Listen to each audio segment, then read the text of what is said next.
Le sommet que nous venons de tenir est d'une importance capitale pour la CEDEAO, les pays de la CEDEAO, pour l'Afrique, pour le Niger.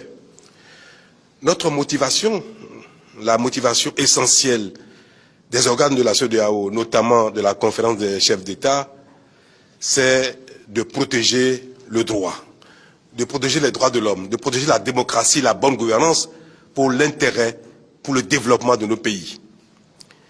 Pour le moment, la seule voie par laquelle les peuples s'expriment pour faire le choix de leurs gouvernants, c'est pas la démocratie, c'est pas le vote. On n'a pas encore imaginé, inventé, Dieu ne nous a pas encore donné un autre moyen d'entendre le peuple. Et c'est pour ça que la CEDEAO s'est donné comme objectif de protéger le seul moyen par lequel les peuples s'expriment. Si les processus démocratiques ne sont pas encore parfaits, il faut travailler à les améliorer. Mais on ne peut pas permettre qu'un autre moyen, par exemple les armes, soit un moyen de décision, soit un moyen de choix des gouvernants des pays. C'est le seul problème de la CEDEAO.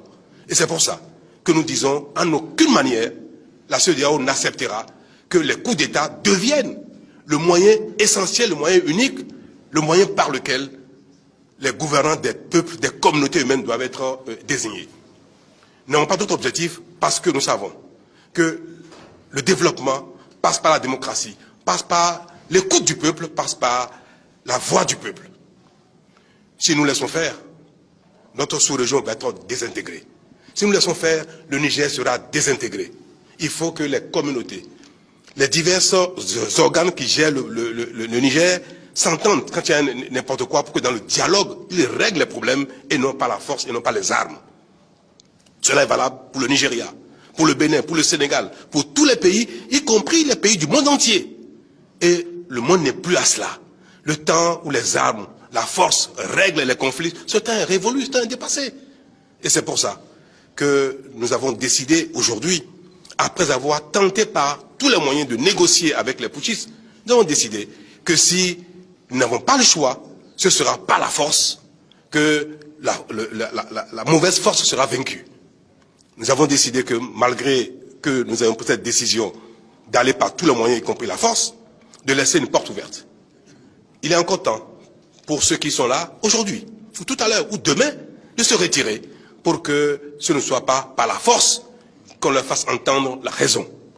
C'est le leitmotiv des chefs d'État qui sont réunis aujourd'hui, c'est notre objectif et nous pensons que le peuple nigérien sera le seul gagnant dans cette affaire. Nous pensons que les peuples africains sont le seul gagnant et que ceux qui veulent utiliser la force n'auront pas raison et ne vont pas faire proliférer ce moyen d'exercice de pouvoir dans nos communautés.